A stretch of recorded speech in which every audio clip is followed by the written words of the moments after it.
John Adams was born on October 30, 1735, in the small farming community of Braintree, present-day Quincy, Massachusetts. He was the eldest of 3 sons of Deacon John Adams Sr. and Susanna Boylston Adams. His father earned a modest living as a farmer and shoemaker, and also served as a respected leader in the local church. Adams began his education in a local dame school, and at 15 he earned admission to Harvard College.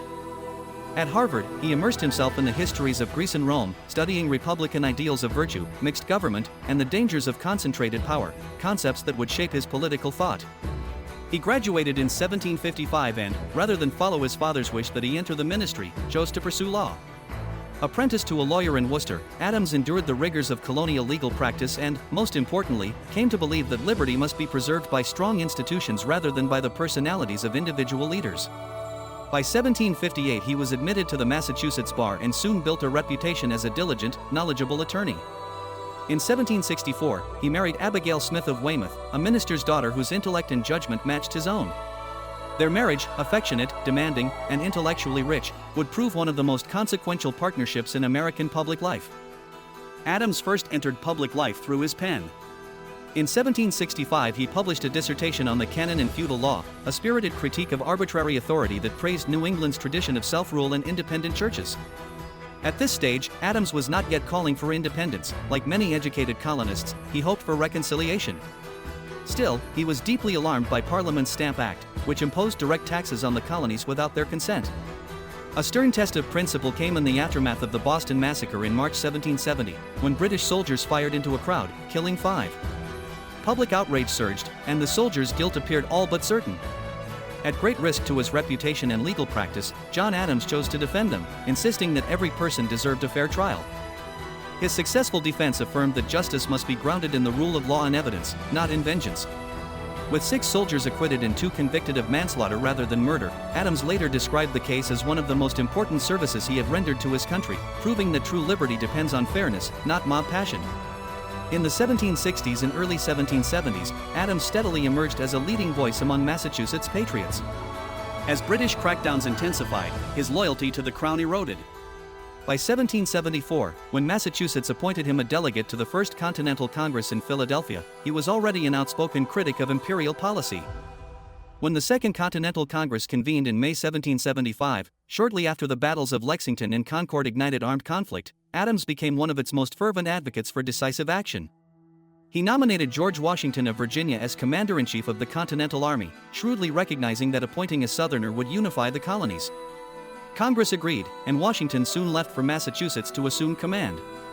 As royal authority collapsed, Adams concluded that reconciliation was impossible. In the spring of 1776, he served on the committee tasked with drafting a Declaration of Independence. Recognizing Thomas Jefferson's gift for eloquence, Adams urged him to draft the document, a testament to Adams's political judgment and selflessness. While Jefferson wrote, Adams laid the political groundwork and emerged as the Declaration's chief advocate in Congress. His speeches helped secure the vote for independence on July 2 and the adoption of the Declaration on July 4. Throughout the war, Adams was tireless in government service, serving on nearly 90 committees and chairing at least 20, handling issues of supply, finance, and diplomacy. In Massachusetts, he guided the drafting of the 1780 state constitution, a pioneering charter that declared fundamental rights and established separation of powers. That document later influenced the U.S. Constitution and still stands as the world's oldest functioning written constitution. Even as the war raged, Adams's role expanded overseas. In 1778, Congress sent him to France to assist Benjamin Franklin in securing military and financial support, a journey he undertook with his young son John Quincy. Adams's blunt style clashed with Franklin's easygoing diplomacy, and he was eventually reassigned to the Netherlands. There he succeeded in securing a vital loan and negotiating a treaty of amity and commerce, helping to keep the struggling American government afloat. His greatest diplomatic triumph came in 1783, when he joined the American commissioners who negotiated the Treaty of Paris. The treaty confirmed American independence and granted generous boundaries west to the Mississippi River. After the war, in 1785, he was appointed the first United States minister to Great Britain, a deeply symbolic post, with a former colonial rebel now standing as an equal before King George III. While in London in 1787, as debates over the new U.S. Constitution unfolded back home, Adams published a defense of the constitutions of government of the United States of America. In it he warned against both mob rule and entrenched aristocracy, arguing for a balanced republic with a strong executive and a bicameral legislature. For Adams, liberty could survive only when institutions restrained ambition and prevented any faction from dominating. Though absent from the Constitutional Convention, his influence was felt through his writings. By 1788, after nearly a decade abroad, Adams returned home. The United States had ratified its new constitution, and the first federal government under its framework was about to take shape. Realistically, Adams knew he could not compete with George Washington for the presidency, but he sought the vice presidency, awarded under the original system to the runner-up. In 1789 he took office as the nation's first vice president, serving 2 terms. The role was poorly defined, presiding over the Senate and ready to succeed the president, and Adams often found it frustratingly ceremonial. He supported Federalist efforts to stabilize national credit and strengthen federal authority, yet he distrusted Alexander Hamilton's hunger for centralized power and patronage. This left him isolated, too independent for Hamilton's followers, too skeptical of radical politics for Jefferson's Republicans. In 1796, as Washington stepped down, Adams ran in the Republic's first contested presidential election, a bitter struggle fought through partisan newspapers and pamphlets. Adams narrowly won, while his old ally turned rival, Thomas Jefferson, became vice president under the original electoral rules. Adams entered office in March 1797, determined above all to preserve American independence and peace. Crisis struck almost immediately. Across the Atlantic, revolutionary France, angered by American neutrality in its war with Britain, began seizing American merchant ships. Adams sent envoys to Paris, where intermediaries, later labeled X, Y, and Z, demanded bribes and loans before negotiations could even begin. News of this diplomatic insult, the XYZ affair, sparked outrage across the United States, with many calling for war to defend national honor. In response, Adams strengthened coastal defenses, organized the new Department of the Navy, and oversaw construction of frigates that soon battled French privateers in the Caribbean. Without a formal declaration of war, the conflict became known as the Quasi-War. Amid rising tensions, the Federalist-dominated Congress passed the Alien and Sedition Acts in 1798, citing fears of French espionage and sabotage. In practice, however, these measures, intended to preserve unity during crisis, were used to target immigrants, especially French and Irish, thought sympathetic to Jeffersonian Republicans, and to criminalize criticism of the government. Although Adams was not the architect of these bills and privately expressed concern, he signed them into law. The result was politically disastrous. Rather than quelling dissent, the act stirred public sympathy for the Republicans, who denounced Adams as a tyrant. Meanwhile, Hamilton and his Federalist faction pressed Adams to declare full war on France. Though deeply offended by French behavior, Adams refused to let passion dictate policy. He knew the young republic was fragile and ill-prepared for a major war. In 1799, over cabinet objections and Hamilton's fury, he sent a peace mission to France. The resulting convention of 1800 ended the Quasi-War and dissolved the Revolutionary War alliance. Preventing war while securing an honorable peace would later be hailed as perhaps Adams's finest achievement as president.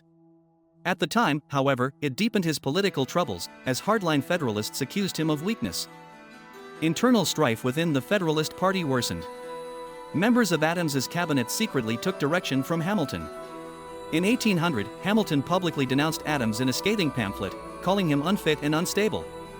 The feud crippled party unity as Adams prepared for re-election.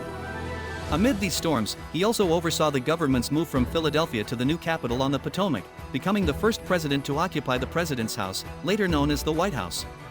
The election of 1800 marked Adams's political downfall, but also secured one of his greatest legacies, the peaceful transfer of power between political parties. The campaign was bitter, more acrimonious even than that of 1796. With a fractured and unpopular Federalist Party, a well-organized Republican opposition, and Adams's refusal to stoop to the level of his detractors, Jefferson prevailed. Adams quietly left Washington on March 4, 1801, without attending his successor's inauguration. Despite that chilly gesture, his withdrawal set a vital precedent. In America, power would pass by law and election, not force. Before leaving office, Adams secured a final achievement that later generations would come to admire, a series of judicial appointments, most notably naming John Marshall as Chief Justice of the Supreme Court.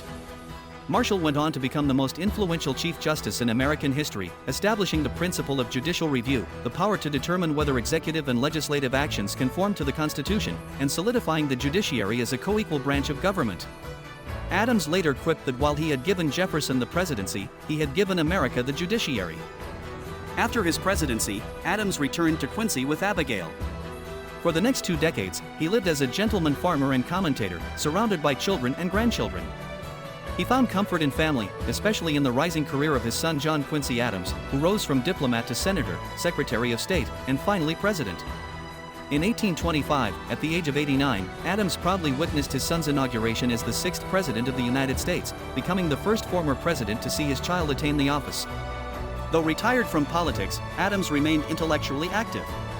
In 1812, encouraged by their mutual friend Benjamin Rush, he and Jefferson renewed a friendship long broken by politics. Over 14 years, their letters ranged across philosophy, history, science, religion, and the meaning of the Revolution. Their correspondence became a monument of American thought and a testament to reconciliation between two old rivals who had once built the same house by different routes. Loss shadowed his later years. In 1813, his daughter Abigail Nabby Smith died of cancer, and in 1818, after 54 years of marriage, Abigail herself passed away. Adams never fully recovered from her loss. Yet he lived to see the 50th anniversary of independence, a milestone he had once envisioned as a symbol of national destiny. On July 4, 1826, at 90 and in failing health, he stirred briefly to murmur, "Thomas Jefferson survives." Unbeknownst to him, Jefferson had died only hours earlier. The coincidence of their deaths on the nation's Golden Jubilee astonished Americans, who saw in it a providential sign that the Revolution had a higher purpose. John Adams was laid to rest in Quincy beside Abigail, in what is now the United First Parish Church. Thanks for watching. If you enjoyed this deeper look into the remarkable life of John Adams, a farmer's son who rose through talent and determination to help birth a nation, don't forget to like the video, subscribe to the channel, and tap the bell so you're first to know when we explore more pivotal figures from history. See you next time.